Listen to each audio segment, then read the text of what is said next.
고려사의 첫머리엔 이런 말이 있다. 차령 이남과 공주강 밖은 산과 땅이 모두 배반하니 그곳 사람 또한 배반한다.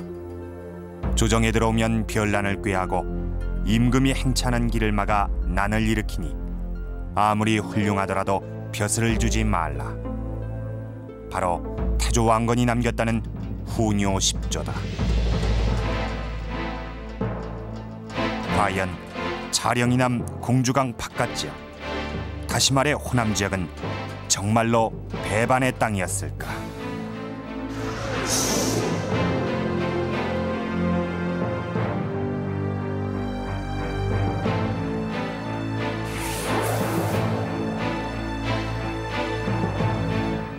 고려 태조 왕건이 죽기 한 달 전에 그의 후왕들을 위해서 남겼다는 10가지의 훈계, 후뇨 10조. 조금 전에 들으신 것이 그 후뇨 10조 가운데의 8번째 조항인데요. 좀 그 내용이 이상하지 않습니까? 그렇습니다. 이 듣기에도 지역차별적인 그런 내용입니다. 이 삼국을 통일한 태조 왕건은 이 각 지방의 세력을 통합하기 위해서 그들을 우대하고 회유하는 정책을 폈습니다.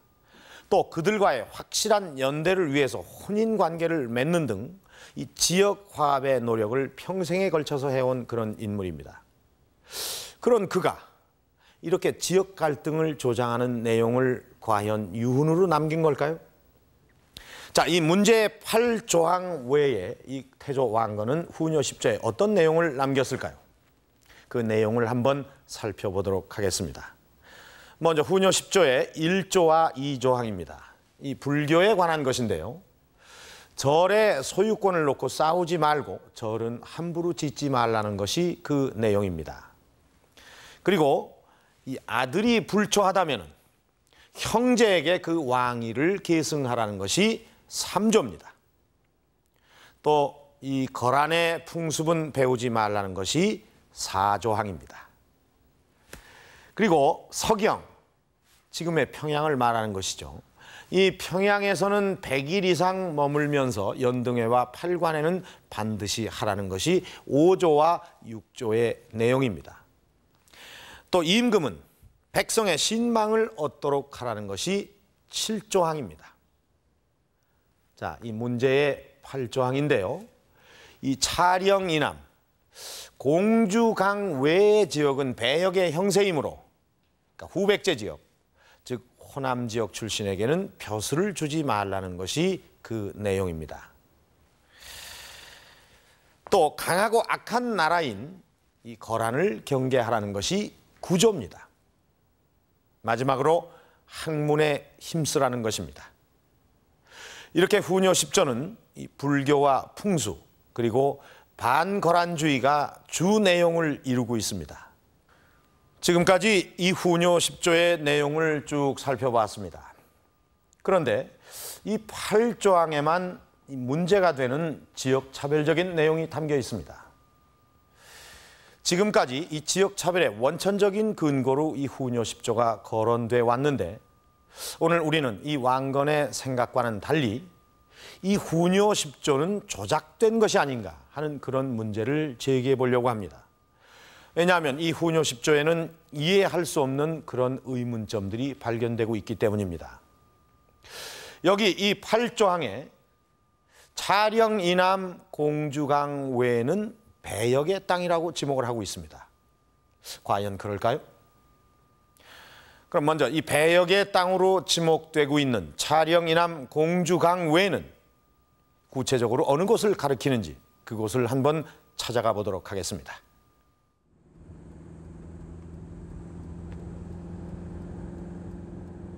천안에서 공주로 가다 보면 제법 숨가쁜 고개가 하나 나온다. 이곳이 차령고개, 지금의 1번 국도다. 차령고개는 옛부터 서울과 호남을 이어주는 중요한 통로로 이용돼 왔다. 이 차령고개를 넘어서면 공주 땅에 들어선다.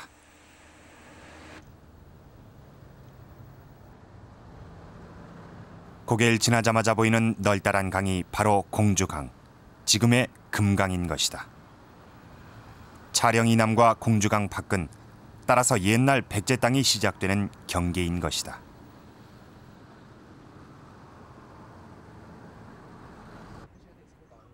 좀 일부분이 잘못된 부분들도 있지만 대충은 경산대에서 지리학을 강의하는 성동환 박사.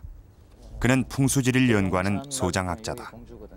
공주고 저희들이 지금 있는데 여기입니다. 예. 여기고. 그러니까 차량이라 그러면 저쪽이 되지 않겠습니까? 예, 저쪽 넘어서 제법 멀죠. 여기서는. 성 박사는 훈요 10주에서 말하는 배역지의 범위가 호남 지역이라고 구체적으로 지목된 때는 조선시대라고 본다. 백두대간이고 고려시대 때는 구체적으로 어떤 지역이다 하는 것들이 나와 있지 않고요. 조선시대 이후로 해서 공주강 이남하면 호남 지역을 지목하는 것으로 나오기 시작합니다. 그리고 그런 생각들 이후로 해서 현재에도 공주강 이남하면 호남 지역을 지목하는 걸로 되었죠. 이익의 성호 사설에 보면 이를 증명하는 기록이 있다. 고려 때 이미 호남의 강은 배역의 형세라 하였다. 그곳 사람 또한 그와 같으니 사대부가 의탁할 곳이 못 된다라고 했다. 조선 후기에 이런 생각이 정설로 받아들여졌음을 이중환의 택리지에서도 확인할 수 있다.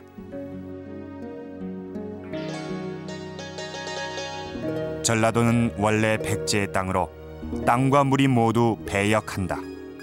이후 고려시대엔 이곳 사람들은 등용되는 경우가 드물었다.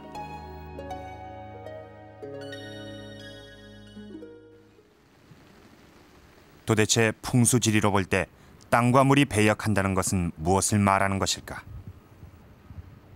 산이 일단은 나를 중심으로 해서 다정하게 감싸한 듯이 포근하게 이렇게 오면 그거는 배역하는 지세가 아니고 반대로 나를 향해서 등지고 있다든지 달아나 버린다든지 아니면 나를 향해서 치듯이 들어오는 산이나 물길은 다 배역 지세라고 이야기합니다. 풍수에서 좋은 지세란 바라보는 쪽으로 산이 동그랗게 감싸 안은 듯한 모양이 되는 것을 말한다. 물길의 경우엔 바라보는 쪽으로 감싸듯이 흐르는 것을 순행이라고 하며 좋은 물길로 본다. 반대로 풍수적으로 나쁜 지세는 물이 바라보는 쪽을 등지고 돌아서듯 흐르거나 산줄기와 물줄기가 바라보는 쪽을 향해 치듯이 달려오는 듯한 모양을 배역이라고 한다.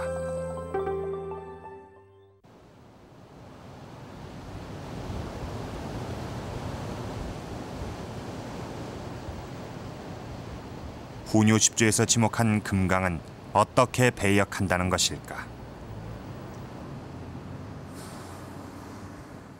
북쪽으로 흐르던 강물이 공주 부근에서 돌아서며 개경을 향해 활시위를 당기는 모양을 이룬다. 이것이 바로 배역의 핵심, 반공수라고 하는 지세다.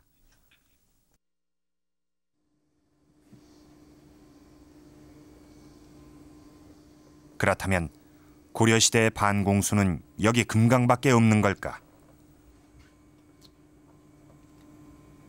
전주 우석대 교양학부에서 풍수와 지리를 강의하고 있는 김두규 교수. 김 교수는 금강 지역 말고도 더 심한 배역지가 얼마든지 있다고 한다. 태백산에서 흘러내려오는 낙동강 역시 개경을 향해 정통으로 활시위를 당기는 대표적인 반공수의 모양이다. 금강을 흔히 배류수의 하나라고 이야기하는데 물론 개경의 입장에서 봤을 때는 그게 분명히 배류수는 틀림이 없습니다. 그러나 금강과 낙동강을 비교했을 때 금강은 대단히 작은 배류수에 지나지 아니하고 그와 유사한 배류수는 지도를 보시면 여러 군데에서 확인할 수 있습니다. 따라서 금강만이 마치 유일한 배류수인 것처럼 알려져 있는 것은 뭔가 잘못된 오해인 것이 되겠고요. 실제로 고려시대의 배류수를 규명한 고려사 지리지에는 낙동강, 영산강, 섬진강만 3대 배류수로 지목하고 있다. 거기엔 공주강의 이름이 없다. 금강은 고려시대엔 큰 배류수가 아니었을런지도 모른다.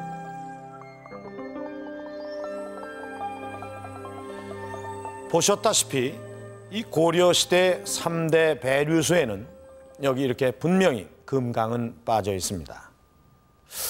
그렇다면 이 3대 배류수는 이렇게 빼놓고 이 후뇨 10조에는 왜 유독 이 금강 외 지역, 그러니까 다시 말해서 옛 후백제 지역이었던 이 호남 지역만을 배반하는 땅, 즉 배역지로 지목을 했을까요? 후뇨 10조에서 강조할 정도의 배역지라면은 이 금강은 그 어떤 강보다도 가장 먼저 이 배류수로 지목됐어야 하지 않을까요? 설사 이 지역이 이 배역지라고 칩시다. 그래도 선뜻 이해가 되지 않는 부분이 있습니다. 우리나라 풍수지리에는 이 나쁜 땅이라고 그것을 버리거나 기피하는 것이 아니라 그 나쁜 땅을 좋게 고쳐서 쓰는 방법이 있었기 때문입니다.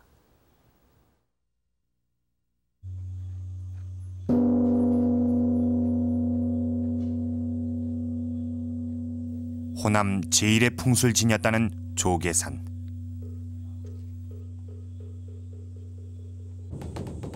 그 중에서도 가장 좋다는 곳을 골라 서남사가 자리 잡고 있다. 이 절은 풍수적으로 보기 드물게 중후하면서도 안정된 곳으로 꼽힌다.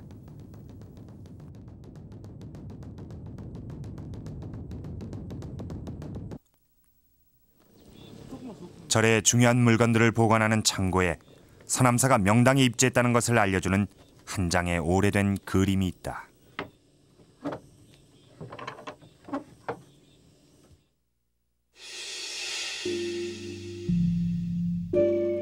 고려시대 때 그려진 서남사 중창도에는 서남사가 그 시대의 풍수에 철저히 따르고 있음을 보여준다.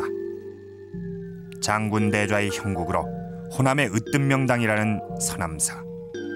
그러나 이 명당에도 치명적인 흠이 있다. 그 흠이라고 하는 것은 뒤로 강선루가 보이는데 이 강선루 사이로 해서 좌우 청룡백호가 그 교세하지 못하고 벌어져 있습니다. 아, 원래는 산이 네네, 이렇게 감싸야 되는데 네. 이렇게 벌어져 있다는 거죠. 예. 이렇게 벌어져 있는 경우에 바람이 그대로 들어오고 또는 물은 그대로 빠른 속도로 빠져나갑니다. 이렇게 바람이 들어오고 물이 빠른 속도로 빠져나갈 때 기가 그에 따라서 빠져나간다고 이야기하는 것이죠. 좋은 기가 빠져나간다. 그러면 그건 풍수상에 보았을 때 흠이 되는 것이죠. 안 좋은 일이 발생할 수 있다. 이렇게 이야기하는 것이죠. 절터로 뻗어내려오는 양쪽 산줄기가 다물어지지 않고 벌어져 이 사이로 좋은 기가 다 빠져버린다는 것이다. 산줄기가 입구를 막아줘야만 완벽한 명당이 되는 것이다.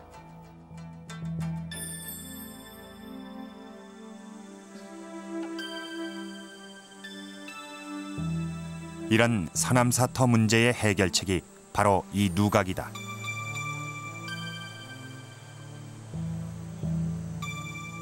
양쪽 산줄기가 벌어져서 기가 그대로 빠지는 이곳에 누각을 세워 막아준 것이다. 고려시대는 이렇게 흠을 고쳐 보완하는 방법이 있었다. 바로 비보풍수다.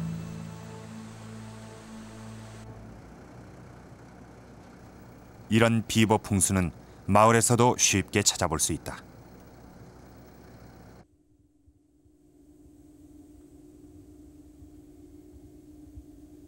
전북 장수고등학교에서 역사를 가르치는 이상훈 선생.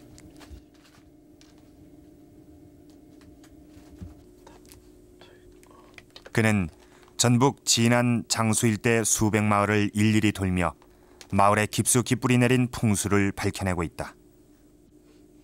마을에 돌탑 하나도 그저 세워진 것이 없다는 것이 그의 생각이다.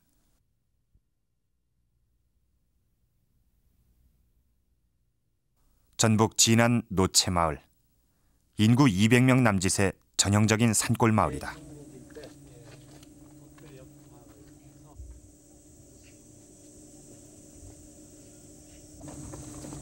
그래서 그는 보고서 여기다가 쌓았거든. 돌탑을요? 예. 원래 저 돌탑이 여기 있었는데 이 마을 뒤편엔 돌무더기가 쌓여 있다. 오래전부터 마을에 있어 온 것이다.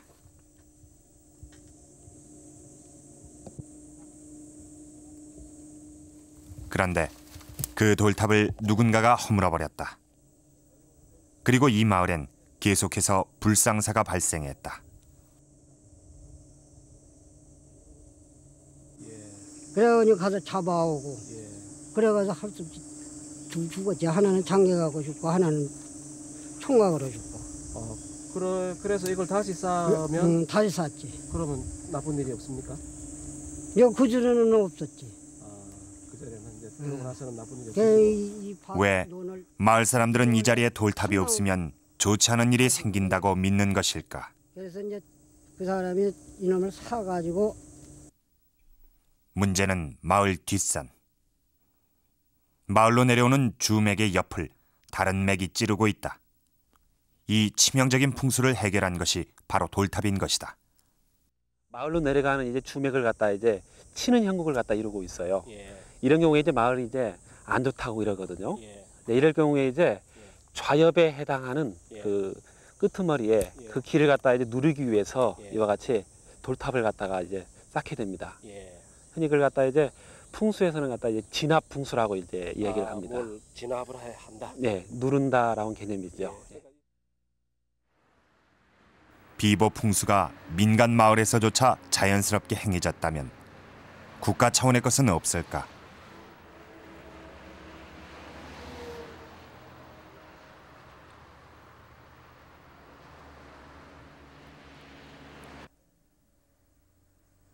완전히 폐허로 그 흔적만 남아있었던 개태사. 이 절을 다시 지은 것은 채 60년도 못 된다.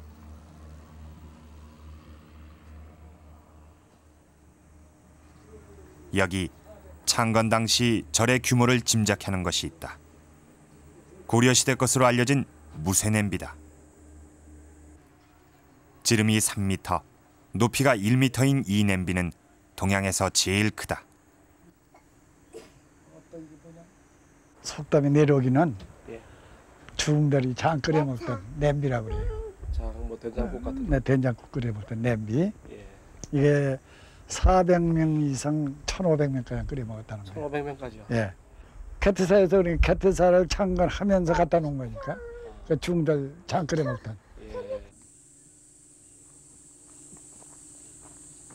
천오리 마을 일대에는 그 당시 절터의 흔적이 발견되고 있다. 마을 전역에 걸쳐 나오는 흔적으로 볼 때 개태사가 대규모 사찰이었음을 짐작할 수 있다.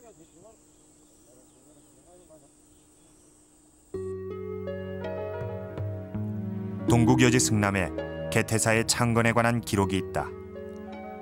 936년 왕건이 후백제를 멸망시키고 이를 기념하기 위해 직접 지은 절이 바로 이 개태사다.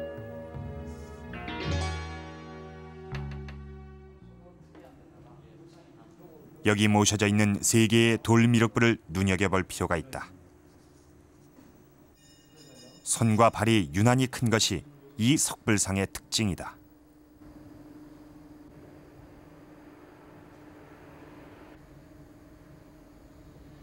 또 다른 불상들과는 달리 의도적으로 남쪽을 향해 바라보도록 배치돼 있다.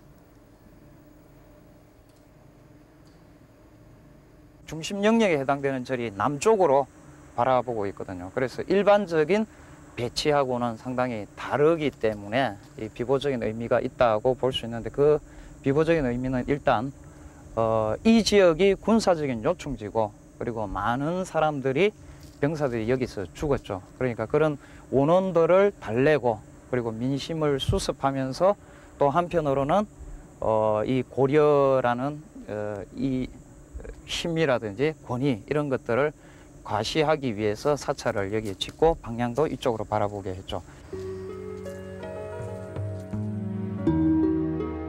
개태사는 멸망시킨 후백제 지역의 길을 누르고 불력으로 다스리려는 의도로 지어졌다. 고려 태조 왕건이 지은 비보 사찰인 것이다.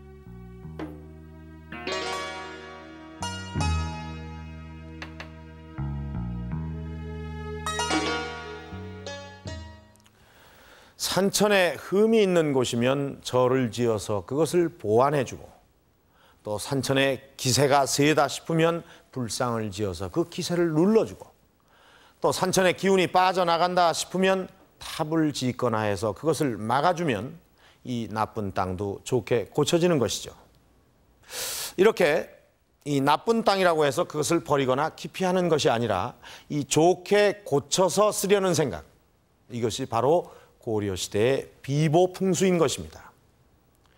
이 고려 중기에는 이 전국에 흠이 있는 그런 산천에는 국가가 직접 비보를 하는 산천비보도감이라는 관청까지 있을 정도였다고 합니다. 그만큼 고려시대에는 이 비보풍수가 일반적이었던 것입니다. 따라서 이 차령 이남 공주강 외지역, 즉 이 호남 지역이 정말로 배반하는 땅이었다면 이것을 좋게 고쳐서 쓰면 될 터인데, 왜 후뇨 10조는 땅이 배반하니까 사람도 배반한다고 했을까요? 고려시대 비보 풍수로는 설명이 안 되는 대목입니다. 이 태조 왕건은 이 맞지도 않는 풍수 논리로 후백제 지역, 즉 호남 지역을 일부러 차별하라고 했던 걸까요? 그에게는 이 호남 세력을 특별히 차별할 만한 무슨 그런 이유가 있었던 걸까요?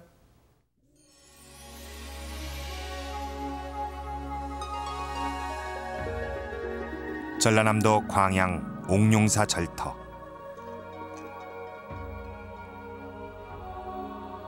지난 97년 이 절터에 대한 발굴 작업이 있었다.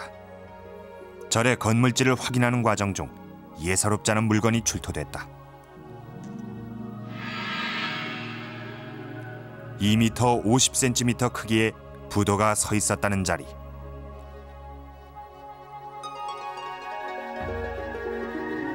이 부도 자리를 파내자 그 아래서 1m 남짓한 돌상자가 나왔다.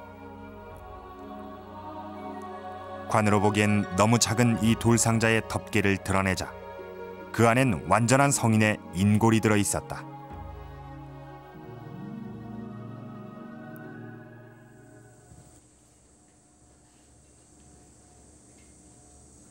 순천대 박물관에서 발굴해낸 이 석관의 주인은 누구일까? 이 석관은 그 당시의 장법이라든가 거기서 나온 유물, 그걸로 봤을 때 바로 도성국사가 입적하고 나서 얼마 안 돼서 바로 만든 걸로 그렇게 추정이 됩니다. 신라 말과 고려 초 한국 불교와 정치 사상을 이끌었던 도선. 그는 당시 왕실을 포함한 모든 국민들의 정신적 지주였다. 또 왕건이 고려를 건국하고 통치하는 데 결정적인 영향을 끼친 인물이다. 왕건에게 천문과 지리, 전쟁에 나가서 진치는 법, 전쟁하고 세상 운영하는 법, 그 모든 지식을 다 지도를 하거든요. 말하자면 요새 말로 가정교사라든가 뭐 그런 그 역할까지 했기 때문에 도선과 왕건과는 밀접한 관계가 있고, 그래서 개인적으로 밀접하고 왕족 개창에 중요한 그 힘이 됐기 때문에 그 뭐 밀접하면 뭐 더 설명할 필요가 없이 중요한 뜻을 갖고 있습니다. 이런 도선이 태어난 곳은 영암의 구림마을. 이 마을엔 아직도 그의 탄생 설화가 전해지고 있다. 처녀의 몸으로 도선을 낳은 어머니는 도선을 바로 이 바위에 버린다.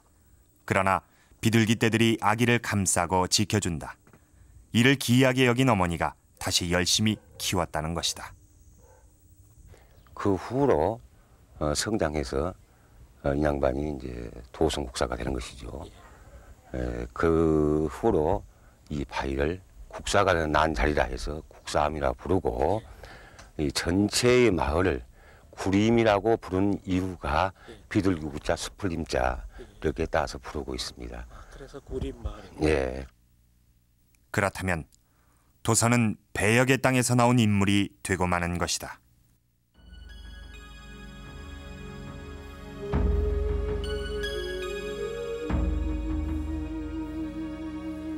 왕건과 호남 지역과의 관계가 어떠했는지 가장 잘 보여주는 사례가 바로 왕건의 비, 장화왕후다.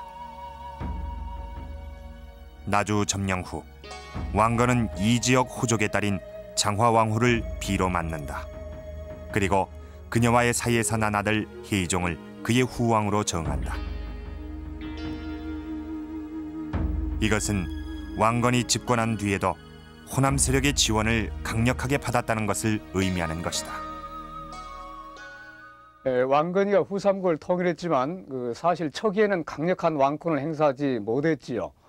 그렇기 때문에 지방의 호족 세력을 포용해서 연합 정책을 썼던 것입니다.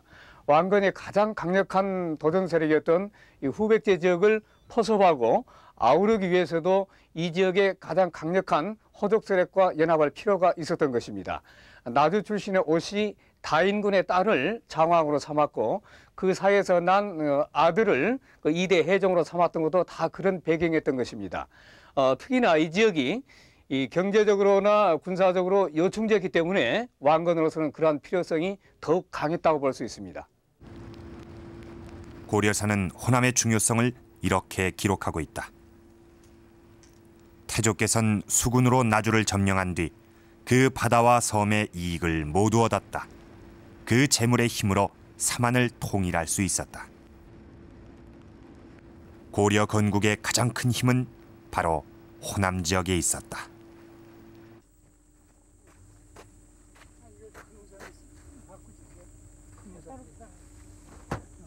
특이하게도 한 사람의 묘소에 봉분이 3개나 모셔져 있다. 이것은 고려의 개국공신 신순겸 장군의 묘다. 그런데 그의 묘엔 왜 봉분이 3개나 되는 것일까? 여기엔 그의 죽음에 얽힌 사연이 있다. 신순겸 장군의 머리는 전장에서 떨어져 나가고 그 없어진 머리를 금으로 만들어 넣었다. 그리고는 어디에 금으로 된 머리가 있는지 모르게 하기 위해 봉분을 3개나 만들었다고 한다.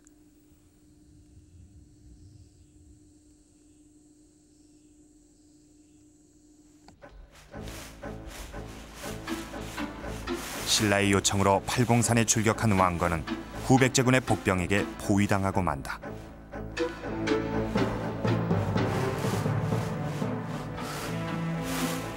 여기서 신순겸은 왕건을 숲속으로 급히 피신시키고 그의 옷으로 갈아입고 나가 싸우다 머리가 잘린다.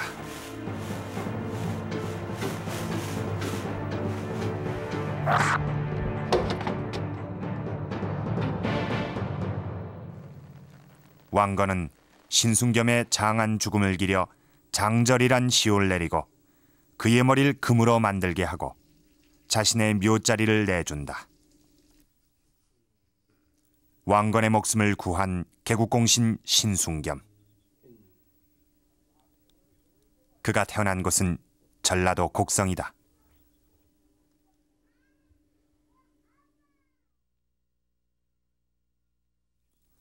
그의 탄생지인 곡성엔 제살 모시는 단이 있다.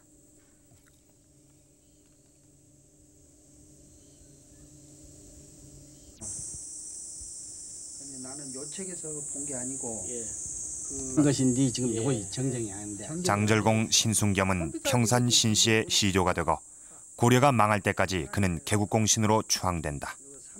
2세, 33세 하고 숙종 대왕님이 우리 장절공 할아버지 훌륭하신 점을 생각해서 그 후예들한테는 모든 자백을 면제시켜주고 또 겸해서 아무리 못나고 비천한 사람이라고 할지언정 우리 평산신씨에 대해서는 병역도 면제해주고 극진히 우대를 해주라 하는 특명이 계신 내용입니다.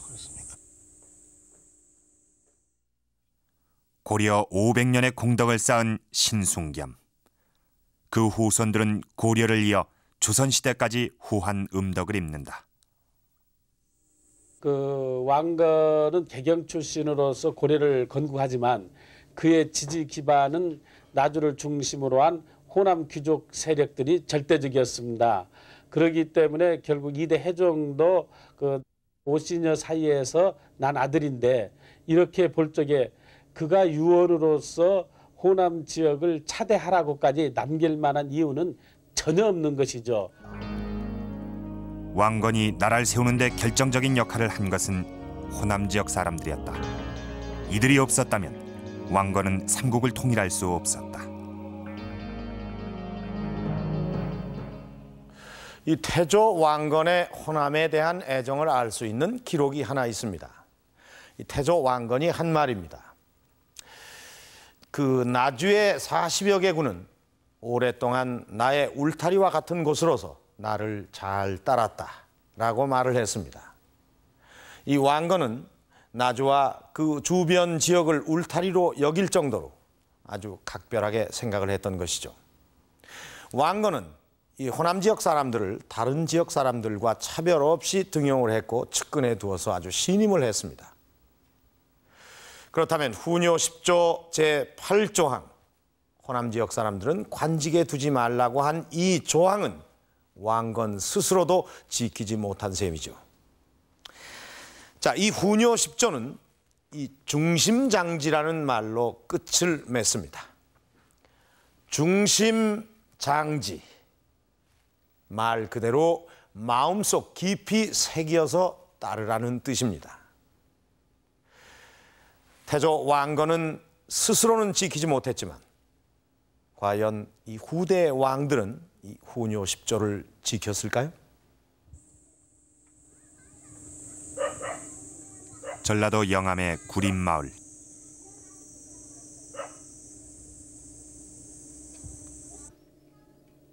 이곳엔 낭주 최 씨의 후손들이 모여 살고 있다. 조선시대부터 집안에 전해져 온 낡은 족보를 담은 상자다.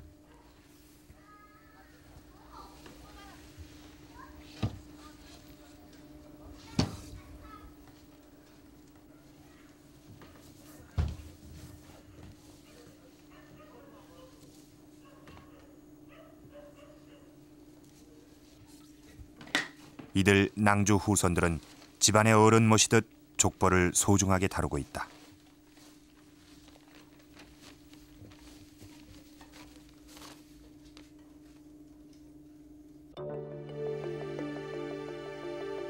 낭주 최 씨의 시조인 최지몽.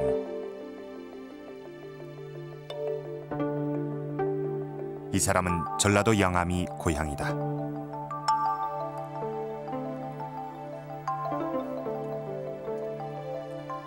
18세 때 태조 왕건에게 발탁돼 제6대 성종까지 그의 나이 81세로 세상을 뜨기까지 6대를 이어 큰 영향력을 행사하던 고려의 중신이었다. 천문과 점서에 능해 반란의 음모로부터 후왕들의 목숨을 구하기도 했다.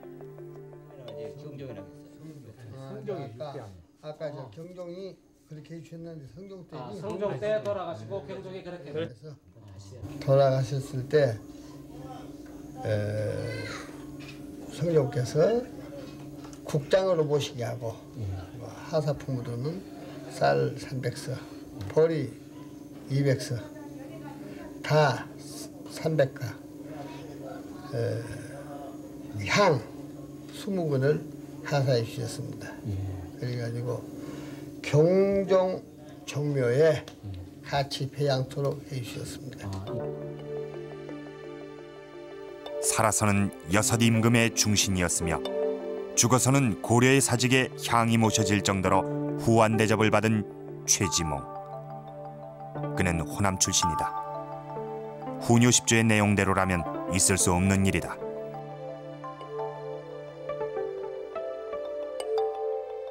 최지몽은 예외로 한다면 후왕들은 다른 호남 지역 인물은 등용하지 않았을까?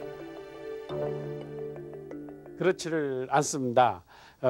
최지몽 같은 특별한 인물이 아니더라도 예를 들자면은 그 성주 출신의 박영규라든가 또는 남원 출신의 현소라든가 그 나조 출신의 윤다라든가 또는 아주 그 수국사로서 이름을 날렸던 그 김심원이라든가 광산 출신 김길 이런 사람들이 계속해서 등용이 됐기 때문에 결국 후뇨 10조는 지켜지지를 않았던 것이죠. 그렇다면 후뇨 10조의 다른 조항은 어떨까?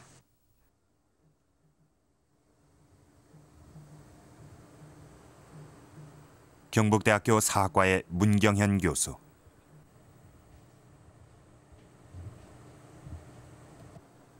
그는 후뇨 10조에 사찰의 건립을 금지하는 제2조 또한 지켜지지 않았다고 본다. 역대 그 군왕도 많은 사찰을 지었거니와 신하들도 사찰을 지었습니다. 그 중에 제일 유명한 걸 든다면은 광종의 대봉은사, 불일사, 숭선사 등 거대한 사찰을 지었고, 또 이 현종 때는 자기 어머니 아버지의 명복을 비는 현화사를 지었는데 이건 뭐 온 국력을 기울인 절이었습니다. 그리고 문종도 흥왕사란 2,800칸의 거대한 사찰을 지었어요. 그리고 신하도 김부식, 최재안, 최항, 윤원이 등 당대 7가는 고려의 명신들이 모두 개인 사찰을 경쟁적으로 지었습니다. 제6대 성종 때엔 최승로가 절을 마구 짓는 것을 금해달라고 상소를 올릴 정도로 사찰 난립이 심했다.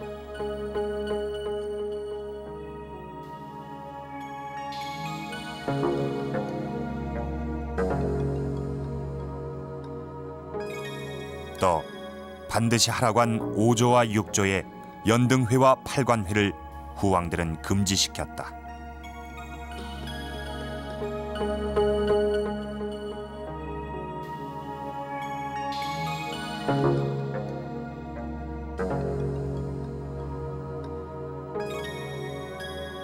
후왕들은 태조의 후뇨 10조를 왜 이처럼 지키지 않은 것일까?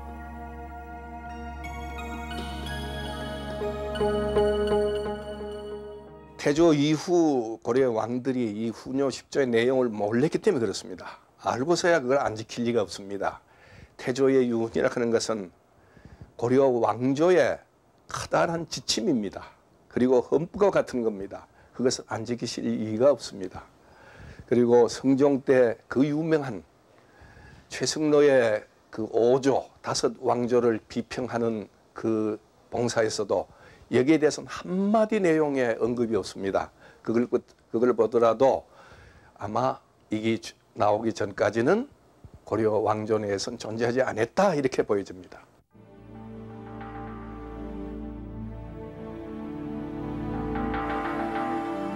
마음속에 깊이 새겨 따르라고 한 중심장지. 중심장지는 전혀 지켜지지 않았던 것이다.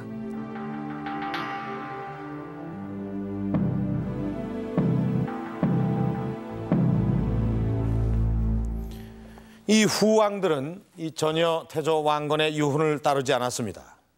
이 소위 중심장지가 되지 않았기 때문이죠. 물론 이 후뇨 10조는 왕건 스스로도 지키지 못했습니다. 이 태조 왕건은 서경, 그러니까 지금의 평양이죠. 이 서경은 풍수지리적으로 아주 좋은 땅이기 때문에 이 서경에서 100일 이상 머물면서 나라의 안녕을 도모하라고 이 후뇨 10조에 남겼습니다. 그러나 그것을 따른 왕은 거의 없었습니다. 이 어떻게 된 일인지 이 후왕들은 하지 말라고 한 일은 열심히 하고 또 하라고 한 일은 안 합니다. 참 이상한 일이죠. 이 모르지 않고서야 이 태조 왕건의 유훈을 저렇게 안 지킬 수 있을까요? 그 의문을 풀어보기 위해서 이 후뇨 10조가 만들어지는 과정을 눈여겨볼 필요가 있습니다. 자, 그 당시로 함께 가보시죠.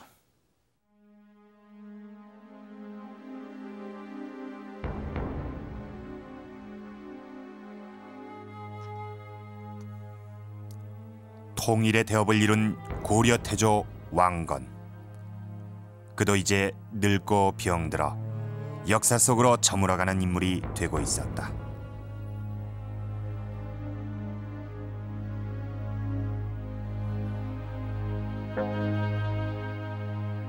(943년 4월) 죽기 한 달 전, 왕건은 마지막 유서라 할 수 있는 후뇨 10조를 남겼다고 전해진다.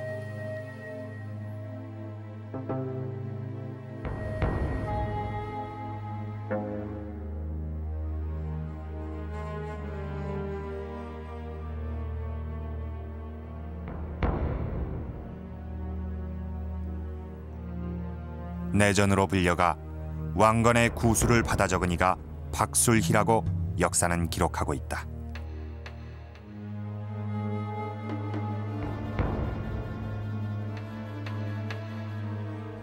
절대 잊어서는 안 되는 10가지 가르침. 그 가운데 가장 핵심은 8조항. 배반의 땅인 호남 지역 사람에겐 벼슬을 주지 말라는 것이다.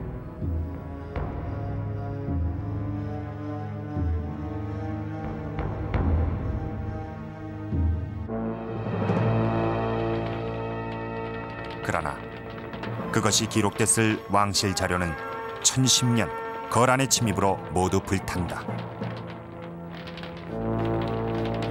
후뇨 10조의 모든 내용이 사라지고 만 것이다.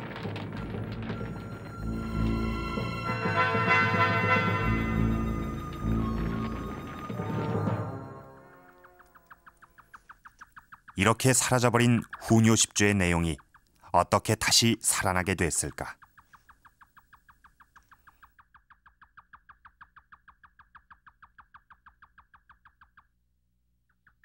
현종 때 다시 고려 역사가 편찬되면서 사라진 후뇨 10조가 발견된다.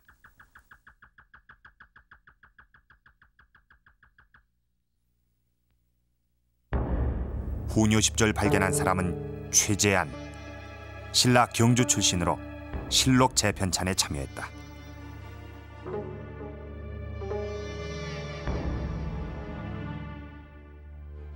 최항, 현종을 왕위에 옹립시켰고 역시 실록 재편찬에 관여했으며 신라 경주 출신이다.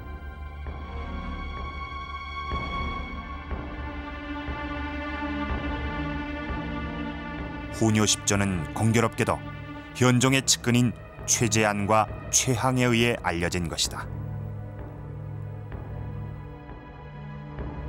왕가의 중요한 문서가 어떻게 개인의 집에 보관될 수 있었던 것일까?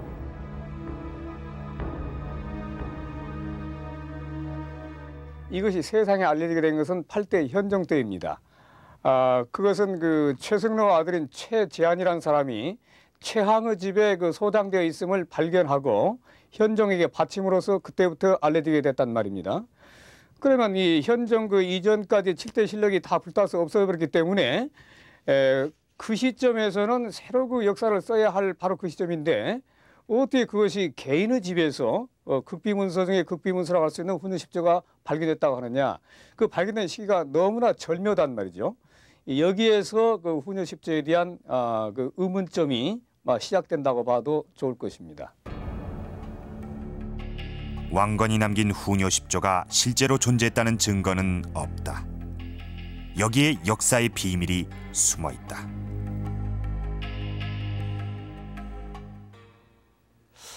어떻습니까? 이 후뇨 10조가 발견되는 과정이 좀 이상하다는데 동의하지 않으십니까? 이 불타서 사라져버린 후뇨 10조가 이 태조실록을 재편찬하는 시기에 딱 맞춰서 다시 나타난 것입니다. 아무래도 이 발견되는 과정이 좀 석연찮고 수상쩍다는 생각이 드는데요. 여기서 이런 생각을 해볼 수가 있습니다. 사라졌다가 다시 나타나는 과정에서 누군가가 마음만 먹는다면 쉽게 조작할 수 있는 것도 아닌가? 대답은 그럴 가능성이 충분히 있다는 겁니다. 그런데 만약 조작이 됐다면 누가 무엇 때문에 그런 일을 했을까?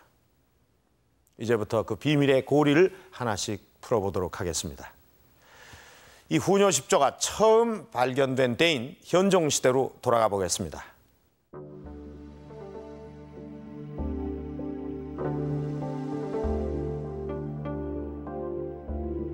고려 말 김부식이 저술한 삼국사기.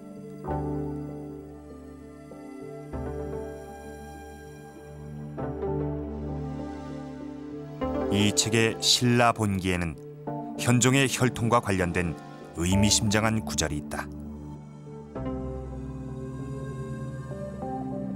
현종께서는 신라의 외손으로서 보위에 오르셨다. 이후 모두 그 자손이 대통을 이으시니 이 어찌 신라의 음덕이라 아니할 것인가.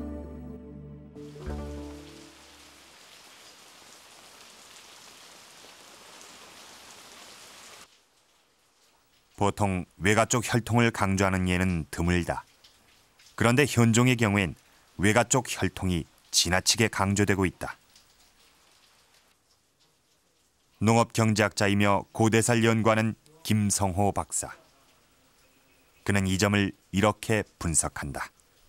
신라 마지막 경순왕이 고려 태조 왕건에게 투항할 적에 김옥겸의 딸 신라 여인이죠. 딸을 헌상을 했습니다. 그 여인이 바로 이 현종의 할머니가 되죠. 그 할머니가 낳은 아들이 안종이고 안종의 아들이 현종. 그렇게 되니까 모계로 따져놓으면 이 신라계에 속합니다. 그럼으로써 이것이 고려 제8대 현종이 즉위한 이후 고려 멸망까지 모든 왕비는 고려 현종의 직계 후손이래야만 이 왕비에 오를 수가 있었던. 그 당시가 이 신라의 송골제 시스템을 도입했던 겁니다. 현종대에 들어서면 고려 왕조의 지지 기반도 후백제계에서 신라계로 바뀌기 시작한다. 고려사 악지에는 현종의 혈통과 관련된 눈여겨볼 만한 대목이 있다. 용비이창 삼한제조. 현종은 모든 것을 끊음으로써 나라를 다시 세웠다는 구절이다. 모든 것을 끊었다는 것은 무슨 뜻일까? 쿠데타라도 일으켰다는 뜻일까? 무엇을 끊느냐? 그러면은 왕통을 끊는다.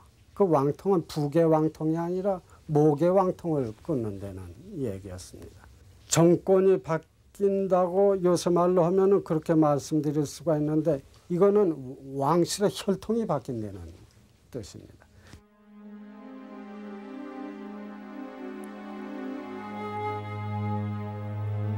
사라져버린 역사를 다시 썼던 현종. 그는 신라의 혈통으로 새로운 왕조를 세운 셈이다.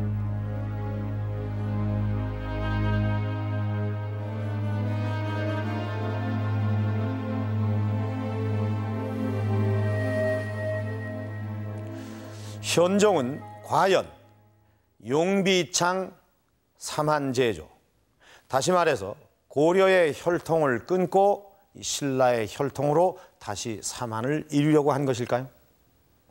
현종을 왕으로 옹립하는 데 가장 결정적인 역할을 한 것은 이 최항을 중심으로 한 신라계 출신들이었습니다.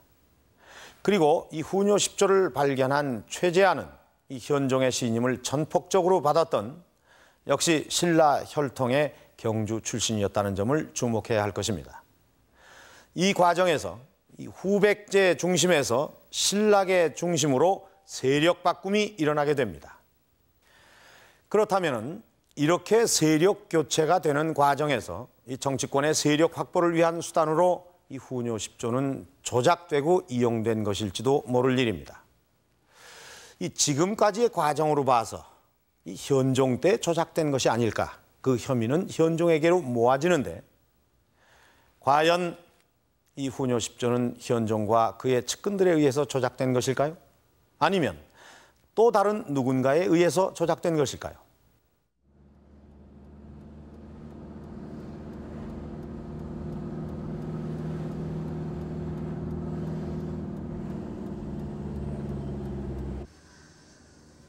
전라북도 삼례.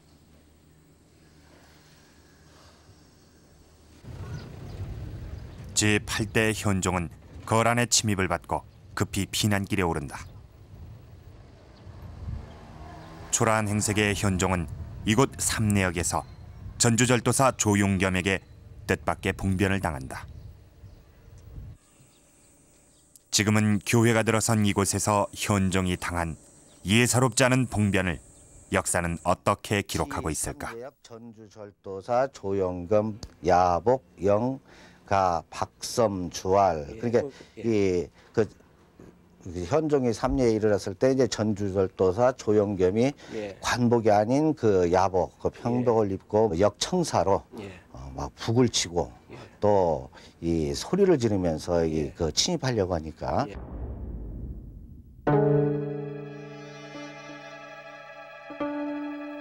고려사 기록엔 조용겸의 무리들을 적으로 표현하고 있다. 이는 당시 상황을 소동 정도가 아니라 현종은 전쟁이나 반역과 같은 큰 사건으로 받아들였음을 말해준다.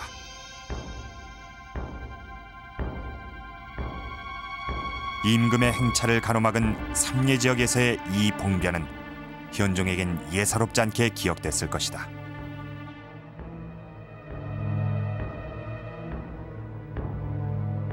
근데 이 조용겸은 이때는 그 뭐 난시라 별 처벌을 못했지만은 이 난이 진압된 후 그 8월에 이 그 형부의 건의로 이 조용겸과 이 무리들 여기에 참여했던 무리들이 전부 그 귀양을 가게 돼요. 후뇨 10조 제8조항에 백제가 망한 원한을 품고 왕의 거동길을 범하여 난을 일으킨다는 내용은 공교롭게도 현종이 전북 삼례에서 당한 일과 일치하고 있다. 그 사건을 계기로 현종은 호남 지역에 대한 반감과 거란에 대한 깊은 원한을 가졌을 것이다. 현종이 피당 가던 일, 조용겸이한테 당한 얘기가 후녀 10조 8조에 들어와 있습니다. 왕의 행차 중에 행패를 부려서 이 백제인들이라는 거는 자기가 망한 거를 원한을 품고 왕한테 행패를 부린다. 그것이 후녀 10조 8조에 들어가 있습니다. 후녀 10조에 들어가는 항목도 전부 따지고 보면 태조 왕건 때 지시된 조치들이 아니라 이 태조 왕건이 죽고 제2대로부터 제8대 사이에 만들어진 얘기들이 포함이 됐던 겁니다. 그래서 그 내용으로 분석해 보면은 이건 태조 왕건이 작성한 것이 아니라 제8대 현종이 작성했다고 저는 확신을 합니다. 후뇨 10조의 조작 시기를 다르게 추정하는 견해도 있다. 시푼요 내용에 볼 것 같으면은 왕이 상속에 있어서 장자 상속이 우선이지만은 거기에 형제가 상속을 가능하도록 하는 합리화하는 말들이 있습니다. 이것을 볼 것 같으면은 조선에는 그런 게 없고 신라에도 그런 게 없는데 왜 이 후뇨 10조에 있느냐 하면은 문종 전후에 형제 상속이 성행하고 있습니다.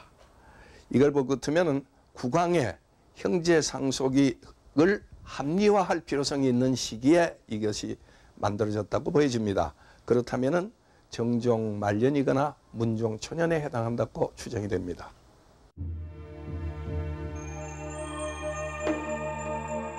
조작의 혐의를 받는 사람은 또 없을까?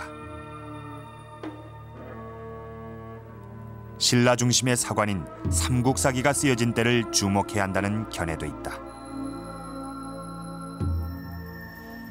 현종 이후로 그 고려 중앙 정치 세력의 변화를 가져오게 되는데 특히 이러한 사실들은 묘청의 서경천도 운동이 김부식에 의해서 진압되고 나서 두드러지게 됩니다.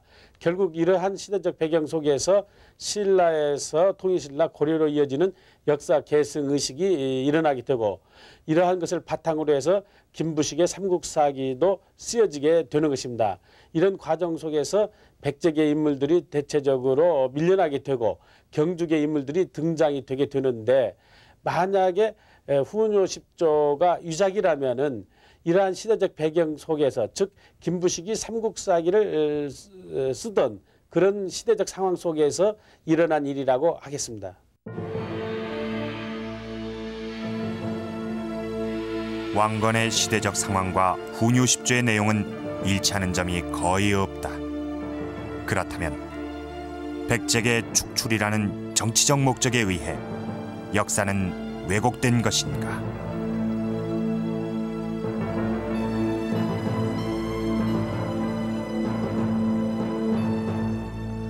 내용을 파고들면 파고들수록 이 후뇨 10조는 태조 왕건이 남긴 뜻이 아니라 누군가의 정치적 목적으로 조작됐을 것이라는 심증이 강하게 듭니다. 민족 화합과 통일의 정치 이념을 펴려고 했던 태조 왕건의 통치 이념과 상반되는 이 후뇨 10조의 제8번째 조항은 지역 갈등의 원조로 인식이 되어 왔습니다. 그리고 드러내놓고 말은 못하지만은 이런 생각들은 지금까지도 문제가 되는 지역적 갈등과 편견의 뿌리가 되고 있는지도 모를 일입니다. 조선 후기의 다산 정약용 선생은 통색의라는 글에서 이런 말을 남겼습니다. 온 나라의 인재를 다 뽑아 올려도 오히려 부족할까 염려되는데 하물며 그 10 가운데 8, 9은 내쳐버리고 있다. 온 나라의 백성을 다 모아 배양하더라도 오히려 진흥시키지 못할까 봐 두려운데 하물며 그 10 가운데 8, 9은 내쳐버리는 것인가? 오늘 우리는 하나의 가설을 제시해 봤습니다. 과연 후뇨 10조는 조작된 것일까요? 이 문제는 앞으로도 더 논의할 필요가 있다고 봅니다. 그러나 한 가지 분명한 것은 오늘 이 순간까지도 우리를 사로잡고 있는 지역 차별, 지역 갈등의 허구를 이제는 꿰뚫어 봐야 한다는 것입니다.